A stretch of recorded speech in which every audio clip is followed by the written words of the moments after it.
Hi, I'm Marcus with the IndieMusicLab.com. So, you've got a little track that you're working on, and you're trying to figure out what you want to do with your bass. And you're thinking, I think I want a synth bass. How do I make this synth bass sound dope? How do I make it sound fire? Well, that is what I'm going to help you with today, my friend, because I'm going to share with you my top 4 tips for making your synth bass tracks sound fire. So let's jump right in. Tip number 1 is add speed elasticity. Now, what is speed elasticity? Well, I'm going to first just go ahead and play this song. This is a cover / remake of the song Back to School by Porches. And it sounds like this. Right. So then over here is where the synth bass comes in. And I got a little sun on my vacation. I'm not in a rush. I got patience. Notice how the speed changes here. That's what I'm talking about.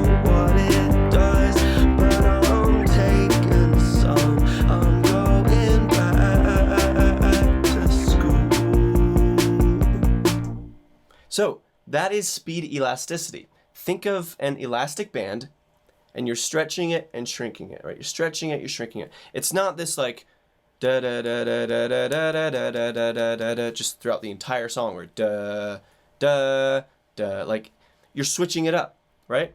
So because here we're adding in this little transition riff, like so we're riding the wave going into where the synth bass comes in. So right here, right, we've got that little da da da da,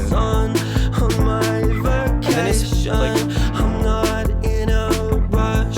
I got patience, don't know what. And then here it speeds up. But I'm taking some. I'm going back to school. Now, there's one more thing that we're doing here that I'm gonna wait because that's tip number 4. But why you're getting this type of sound instead of like the harsher attack. But we'll get into that in a second when we get to tip 4. So stick around for that. But anyway, that's tip number 1. Switch it up. Switch up the speed. Don't have it be playing the same thing from start to finish. Speed elasticity on your synth bass. Tip number 2 to make your synth bass sound fire is drench that bass in stereo width and distortion effects. So that's what we're doing here. Now, this preset right here, this is from my Analog Lab Arturia library. Oh, let me turn down that mod wheel. Right, it's a pretty standard, I mean, it's a really cool sounding synth bass, but that's where I started with, just this little preset. And then I did turn up the chorus here, as you can see on this knob. So, right, so there's without the chorus, there's with all the way, so I went about halfway. So that is adding some stereo width, some of that chorusy type of flavor to it. And then on the inserts here, I added a couple distortion effects. So we have a saturation knob by Softtube. This is a free plugin. Let's go one by one here. It's mainly just these two here. So here is without the saturation knob. Wow, it's a huge difference. Here's with it. Let's actually listen to notice how much thinner it sounds when you don't have either of these distortions that we're adding. So saturation knob immediately adds that grit, that beefiness to it. And then red light distortion, which is a stock plugin inside of Studio One. There you get it. That's really where you get that.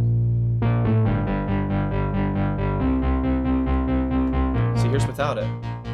Just a massive difference. And we just got the hard tube. Everything else is pretty straightforward.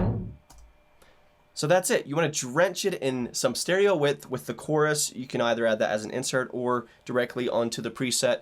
And then you've got any type of distortion. Just play around with what you have. Both of the plugins I'm using are free. Saturation knob by Softtube, and then the red light distortion, which is making the biggest difference in this case for this track, is just a stock plugin inside of Studio One. And then this EQ, yeah, it isn't really doing much of anything, just a couple little moves to make it fit better in the context of this particular mix. So that is step number 2. You can make your synth basses sound just infinitely more interesting when you play around with stereo width effects and distortions. Okay, tip number 3 for your synth bass tracks is to make use of the pitch and mod wheels on your keyboard. So most keyboards have a pitch wheel, like I have here, right? Let me go over here. Whoop. right? You got a pitch wheel, and then you also have the mod wheel. And often on certain presets you'll have, and this is again why I love presets, because a lot of these presets in a lot of these pieces of software, they have really cool sounding effects going to the mod wheel. So when you activate it and automate it, you can create very interesting textures and effects to make the synth bass sound less static, where there's a flow and there's variation happening in the song. So this is especially the case when you get to the end of the song, right as it, or not the end of the song, but right as it's going into that breakdown with just the vocal and that synth arpeggio. Listen to how the synth bass adds this little transition effect within the synth bass itself. Cause I don't know who you are, but Let's hear that one more time. Cause I don't know who you So what I did there is literally I first recorded in the notes, and then I went back here, I hit record again. The notes still stayed the same. I didn't overwrite the notes, but then I automated in this pitch. So I would hit record and just do that in real time. And then I did the mod wheel as well. So I kind of combined the two to create this little transition effect at the end. It's beautiful. So be sure that you at least experiment and see with any preset or synth bass sound that you might have. Make sure that you're at least testing to see what the mod wheel especially sounds like, and see if you can incorporate that. And then perhaps at the end of sections especially, it can be a great sounding move to do that little pitch wheel drop as you're transitioning to the next section. All right, now we still got one more tip to go. Before we dive into that though, I just want to let you know very quickly about my free guide, The 7 Steps to a Killer Indie Song. If you've ever wanted a roadmap, a guide, a systematic step-by-step plan to take your song from start to finish, this is your Bible, if you will. This is your roadmap to make that happen and to make the indie music you are trying to make. So I'll leave a link in the description. It's 100% free, so be sure to grab yourself a copy of that. Let's move on to tip number 4 and wrap this up. Tip number 4 is a really fun trick that you should definitely experiment with, and it is automate the attack envelope in your synth bass. Now this can look different depending on where you're starting from, what your synth bass software looks like. But let me show you how I accomplished this for this song. So do you notice how when it goes from this, when it goes from, you hear that attack, right? You hear the attack, and then but here it like softens, right? Why is that? Well, it's because I'm switching up the attack. So right here is the envelope, the attack envelope. Notice how it's turned up.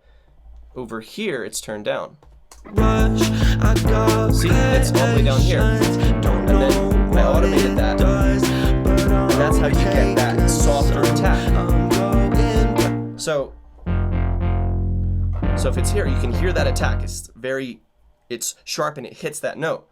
But when it's up here, it's that softer sound. And it allows you to create those faster rhythms where it has more of that soft pulsing feeling instead of being too harsh and too in your face. And so that can be a fantastic thing to experiment with.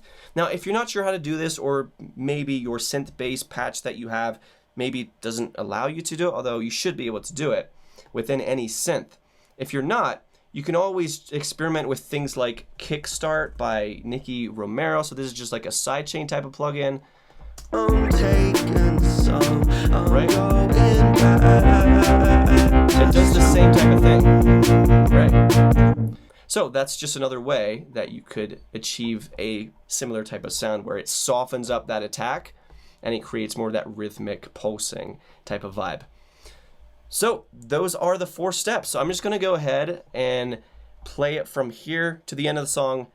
Before we do that though, like I mentioned earlier, I have my free guide, The 7 Steps to a Killer Indie Song. If you've ever needed a roadmap, a Bible, if you will, if you've ever wanted a step-by-step system, this is going to help you out tremendously. I'll leave a link in the description below. Don't write another song without implementing this. It's really going to help you out, my friend. So here is the rest of the song, or at least the part of the song that I remade. Again, this is the song Back to School by Porches. and this is my remake of it. Let's turn down that song. I don't know who you are, but I'm screaming your name.